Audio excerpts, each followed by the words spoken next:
Hello again, and thank you for watching in on these Bible studies on Jesus' miracles.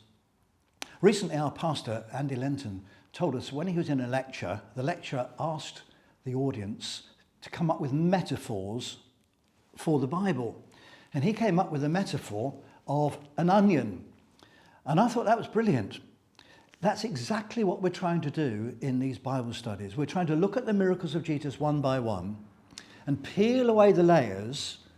Yes, certainly looking at the outside first of all, the story itself, but peeling away the layers and going to the heart of the matter and trying to find out why that particular story has been included in our Gospels, what it's pointing out, because John said that every miracle was a sign pointing towards Jesus' glory. So far, we've found 3 resurrection miracles of Jesus, 9 nature miracles, 3 healings of Gentiles, 5 stories of blind people being healed, although there were 7 people. And we've had stories about other illnesses as well. But what one do you think comes most frequently after blindness? Well, you might say exorcisms, and you'd be right. There are at least 7 exorcisms in the Gospels, but I don't want to dwell on those. We are touching upon them one by one, but I don't like giving the evil one too much attention. That's what he loves. He's very proud. So we're just alluding to those as we pass them by. But the next illness as such, which Jesus most often healed in the Gospels, is that of muteness, people who could not speak. And we've come across one already. Last time we read from Matthew chapter 12. I'll read it again. It's only brief, just to remind ourselves of it. Then they brought him a demon-possessed man who was blind and mute, and Jesus healed him, so that he could both talk and see. All the people were astonished and said, "Could this be the son of David?" But when the Pharisees heard this, they said, "It is only by Beelzebub, the prince of demons, that this man drives out demons." Yes, this man's muteness was caused by the presence of an evil spirit. But we have to remember that Matthew in particular distinguishes between the work of evil spirits and illnesses. If I read to you from Matthew chapter 4, it says, Jesus went throughout Galilee, teaching in their synagogues and preaching the good news, healing every disease and sickness among the people. News about him spread, and people brought to him all who were ill with various diseases, those suffering severe pain, the demon-possessed, those having seizures, and the paralyzed, and he healed them. Matthew is at pains to point out that a demonization is different from an illness or a disease, although it may cause an illness or a disease. Now, another mute man is healed in Matthew chapter 9. I'm reading to you from verse 32, and this story is only to be found in Matthew. It follows on immediately after the healing of 2 blind men. While they were going out, a man who was demon-possessed and could not talk was brought to Jesus. And when the demon was driven out, the man who had been mute spoke. The crowd was amazed and said, "Nothing like this has ever been seen in Israel." But the Pharisees said, "It is by the prince of demons that he drives out demons." This man's muteness is caused by possession.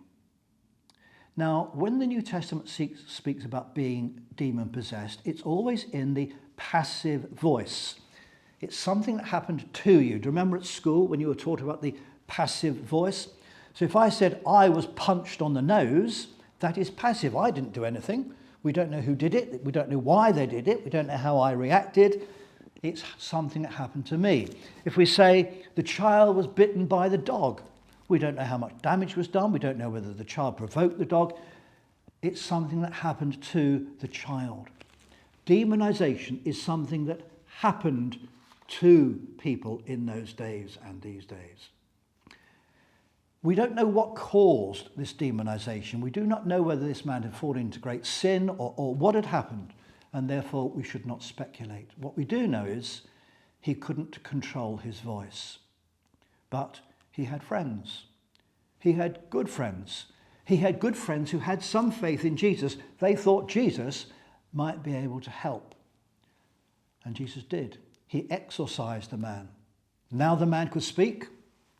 The crowd, we're told, were amazed, and the Pharisees gave the credit to Beelzebub, the prince of demons. How dare they? What dangerous ground they were treading upon. How thin was the ice upon which they were skating. The third mute man that is healed in the Gospels is to be found in Mark chapter 7.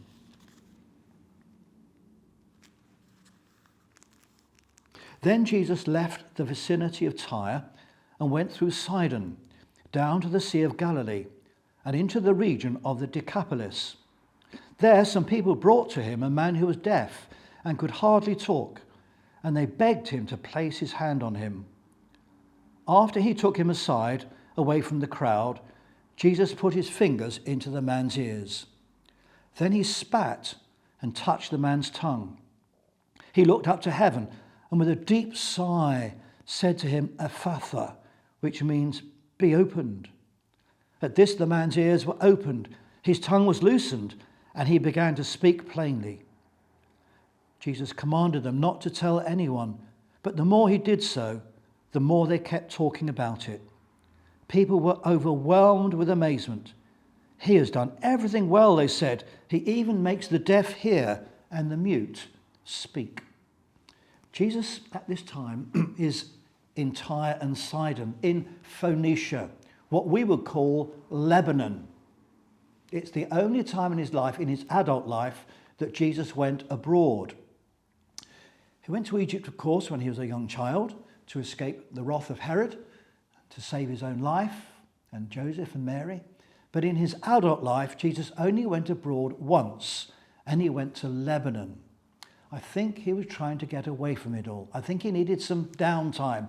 I think he needed some time where he wouldn't be harassed by so many crowds demanding his attention. He left Phoenicia and he went on an 80-mile journey, going north and then southeast to Galilee, and then round the north coast of Galilee into the Decapolis, the land on the eastern side of the Lake of Galilee. And this deaf, mute man also had friends, like the previous one, who brought him to Jesus. And again we're told that Jesus took him aside away from the crowd. Just as he healed blind men indoors so the miracle wouldn't be observed, just as he'd taken the man who saw people like trees walking around, he took that man outside the village in order to heal him. He takes this man aside. Jesus was not a trickster. He was not a magician. He had not come to impress people with how clever he was. In fact, he had faced a temptation in the wilderness, and one of the temptations was, why don't you be a trickster? Why don't you climb to the highest point of the temple, gather a crowd, throw yourself down? And the psalmist said, you'll be saved. The angels will come and deliver you. That'll impress people. You can be a good Messiah that way. Jesus had rejected that sort of Messiahship. He wasn't going to do miracles just to impress a crowd. Jesus made physical contact with this man. He put his fingers in the man's ears. And when it says he spat, it probably means that Jesus spat on his own fingers and then put his fingers on the tongue of the man. We can't be absolutely sure, but that's what we think happened. So Jesus put his fingers in the man's ears, put some spittle on the man's tongue. After all, he couldn't tell the man what he was going to do. The man couldn't hear. The man couldn't ask questions because he couldn't speak. Jesus physically is saying, I'm going to deal with your problems. I'm going to deal with your ears. I'm going to deal with your speech. I'm going to heal you. Do you remember the man who was born blind? Jesus had made muddy spittle and caked his eyes with mud. Do you remember the man who saw people walking around like trees? Jesus had spat on his eyes. Maybe he'd done it with his fingers, but we don't know. But he'd used spittle to put on that man's eyes. I'm going to sort out your problem. It says in verse 34 that Jesus sighed. It's also there in chapter 8, verse 12. Jesus sighed. Why did he sigh? We're not told. I can only speculate. I speculate that Jesus was sighing because he remembered when God, the Father, and he had created the world, and it was good, it was very good. There was no illness, there was no disease, there was no death, and then sin had come in. The whole lot had been damaged by rebellion against God. And amongst that damage is illness and old age and suffering and death. And maybe Jesus was sighing at the damage that sin had done. Not specific sin in this man's life, I don't mean that. I mean generally the world is a fallen world, and maybe Jesus was sighing over that. And he looked up to heaven. That was his prayer. And he prayed in Aramaic, Ephatha. Now, I want to persuade you that you already know some Aramaic words. Ephatha means be opened. You know the word Abba, that's Aramaic. Aramaic for father. Talitha kum, do you remember that word, those words?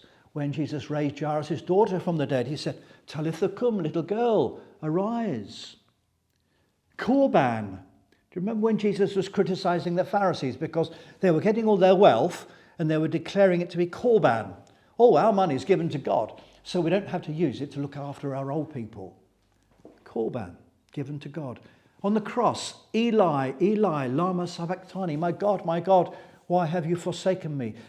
This is the language that Jesus spoke when he was around here on earth. I wonder, as he healed this man, whether they remembered the prophecy of Isaiah in chapter 35. Then will the eyes of the blind be opened and the ears of the deaf unstopped. Then will the lame leap like a deer and the mute tongue shout for joy. This man can now hear and speak. The mute are telling the praises of God. And then in verse 36, everyone is instructed not to tell. As I've often told you before, Jesus was conscious of the fact that if word got about that the Messiah was here, they would think in terms of a king, they would think in terms of defeating Rome, they would think in terms of making Israel great again, the Messiah ruling the nations and rebuilding the temple. Come on, Jesus, get on with the job and kick out the Romans. He needed to avoid that kind of reaction to his work. Now I'm going to cheat, because I'm going to read to you the preceding story in Mark chapter 7, and it has nothing to do with a mute person at all. But it is a story that took place while Jesus was abroad in the Lebanon. And that's why I'm bringing it in here. Verse 24 of Mark 7. Jesus left that place and went to the vicinity of Tyre. He entered a house and did not want anyone to know it, yet he could not keep his presence secret. In fact, as soon as she heard about him, a woman whose little daughter was possessed by an evil spirit came and fell at his feet. The woman was a Greek, born in Syrian Phoenicia. She begged Jesus to drive the demon out of her daughter. First, let the children eat all they want, he told her, for it is not right to take the children's bread and toss it to their dogs. Yes, Lord, she replied, but even the dogs under the table eat the children's crumbs. Then he told her, for such a reply, you may go. The demon has left your daughter. She went home and found her child lying on the bed and the demon gone. Jesus is abroad. Jesus is seeking some peace and quiet. He goes into this house, but there's a woman there who's heard about him, a Gentile woman. She's a Canaanite, Matthew says. And she believes Jesus can do something for her daughter. We have here another miracle at a distance. Remember the courtier's son and the centurion's servant? We have another miracle for a Gentile. Remember the courtier's son, the centurion's servant, Legion and his friend. We have another miracle for a woman. Remember the widow from Nain, whose son was raised from the dead, Jairus' daughter who was raised, the hemorrhaging woman who was healed. Now Jesus is abroad. He's in Phoenicia, Lebanon. He wants some privacy and some quietness, and he doesn't get it because this Canaanite woman says to him, "Son of David, have mercy on me." Matthew's account adds quite a bit of detail to this story. She uses the same words that the two sets of blind men had used. "Son of David, have mercy on me." This is the only example in the Gospels of a woman verbally asking Jesus for healing. And she really meant it. Mark says she fell down at his feet and begged. This woman is desperate. She's down on the ground and she's pleading with Jesus, "Please help my girl." And Matthew says she didn't answer. He didn't answer. Why? It seems very rude. I think he was testing her faith. He wanted to work out, this woman, she'd heard about his reputation. Was he just trying her luck? Let's see if Jesus can help me. Or did she have a real deep faith that he was someone very special? Matthew tells us the disciples got fed up with her. "Send her away," they said. They said that about children as well. "Just get out the way. She's just a nuisance. Push off. We don't want to disturb the master with your requests." And then again in Matthew, Jesus said to her, "Why heal you? I was sent to the lost sheep of Israel." Again, why would he say that? Because in the first instance, the Messiah was being sent by God to the Jews. Ultimately, the gospel was spread worldwide, but in that particular time, the gospel was mostly for the Jews. But she persisted. She wasn't going to give up. "Lord, help me," she says.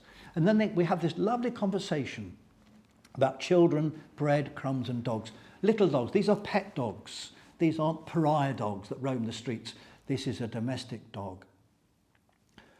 Why this conversation? Why does Jesus say, "I'm not going to give the children's bread and give it to the dogs"? Keith Warrington explains this beautifully. He says this: "Written words cannot convey a twinkle in the eye. Jesus is challenging her, but not chastening her. Jesus is stimulating her, but not censuring her.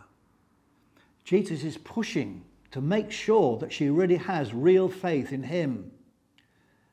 And she says, "Well, Lord, even the dogs, the little dogs, even the pets get the crumbs that fall off the table. Isn't that a little bit of blessing for a Gentile? I know your main blessings are for the Jews at this time, but isn't there just a little bit of leftover for my daughter?" And Matthew says Jesus was impressed by her great faith. He only says that twice in the Gospels. Once of this foreigner and also of a centurion who was a foreigner.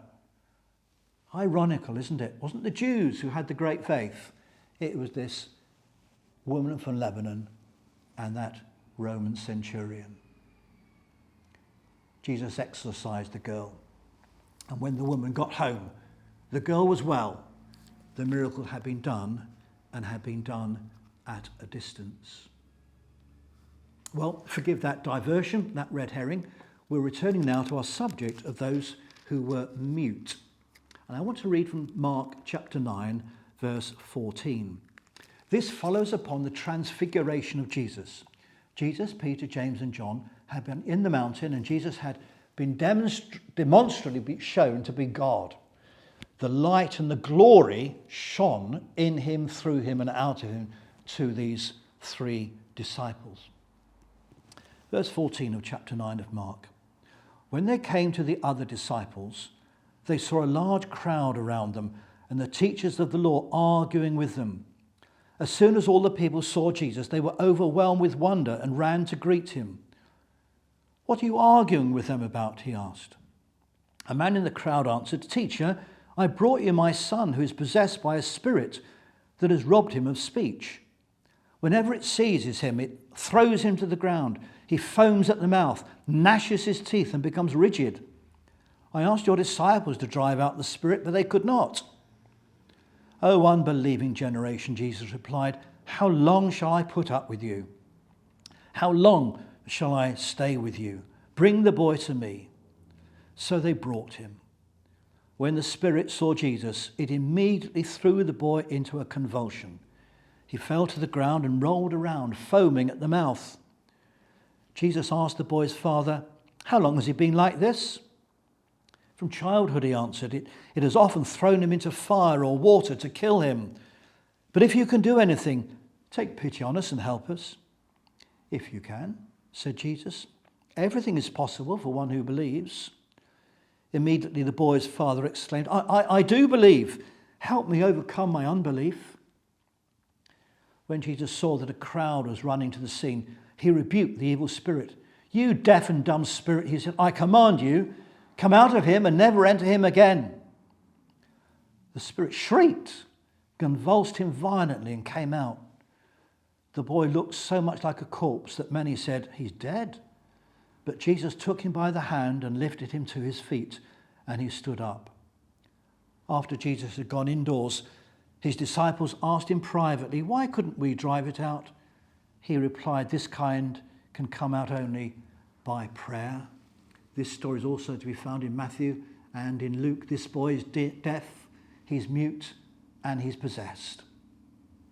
And Luke makes it very clear this happened the day after the Transfiguration. So the day before this, the man had brought his son to 9 disciples for healing. They had failed. This is the day after Transfiguration, and the man is still there now to ask Jesus for healing. This evil spirit had really damaged this boy. We read in John 10 that the thief, the devil, comes to steal, to kill, and to destroy. And this spirit possessing this boy had tried to kill this boy by throwing him into fire or by drowning him into water. And then when the spirit saw Jesus, it shrieked. It reacted immediately. It couldn't cope with the presence of Jesus. That's how we know when people are possessed, because they cannot cope when the word of Jesus, the name of Jesus, the presence of Jesus is apparent. Evil spirits always react strongly to Jesus Christ. That's how we distinguish between a medical problem and a spiritual problem. Why then did the 9 fail? After all, earlier, 12 disciples had gone out on a mission. They had been successful in exorcising people with evil spirits. But now, on the day of the Transfiguration, they had failed. Why was this? Well, it wasn't because of the Father's unbelief. He said, I do believe. I don't believe very well. My faith is a bit dodgy, but I do believe. Help me overcome my unbelief.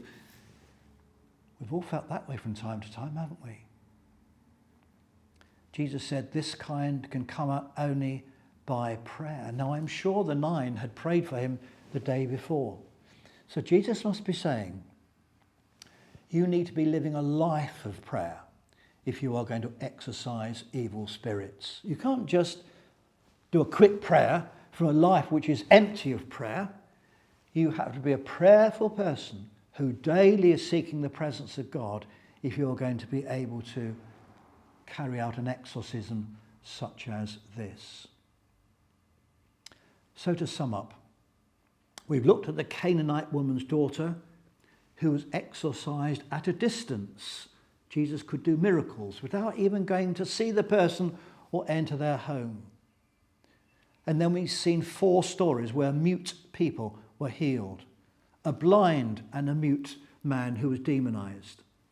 A mute man who was demonized. A deaf and a mute man in whose ears Jesus put his fingers and on whose tongue he put his spittle. And then the boy after the Transfiguration who was demonized was nearly dead, but Jesus had delivered him as well. What do these signs point to? What are they showing us about the glory of Jesus? And again we go back to Isaiah chapter 35. Then will the eyes of the blind be opened and the ears of the deaf unstopped. Then will the lame leap like a deer and the mute tongue shout for joy. These miracles are pointing us to the Messiahship of Jesus. All those Old Testament prophecies which were heaping up were being fulfilled in this great man from Nazareth. I'd like to close with a prayer, but for the prayer, I'm going to use the words of a hymn. Lord, I was blind. I could not see in thy marred visage any grace. But now the beauty of thy face in radiant vision dawns on me. Lord, I was deaf. I could not hear the thrilling music of thy voice. But now I hear thee and rejoice, and all thine uttered words are dear. Lord, I was dumb. I could not speak the grace and glory of thy name. But now, as touched with living flame, my lips thine eager praises make. Lord, I was dead. I could not stir my lifeless soul to come to thee. But now, since thou hast quickened me, I rise from sin's dark sepulchre. For thou hast made the blind to see, the deaf to hear, the dumb to speak, the dead to live. And lo, I break the chains of my captivity. Glory to God, and glory to our Lord Jesus Christ, the Messiah of promise. Amen.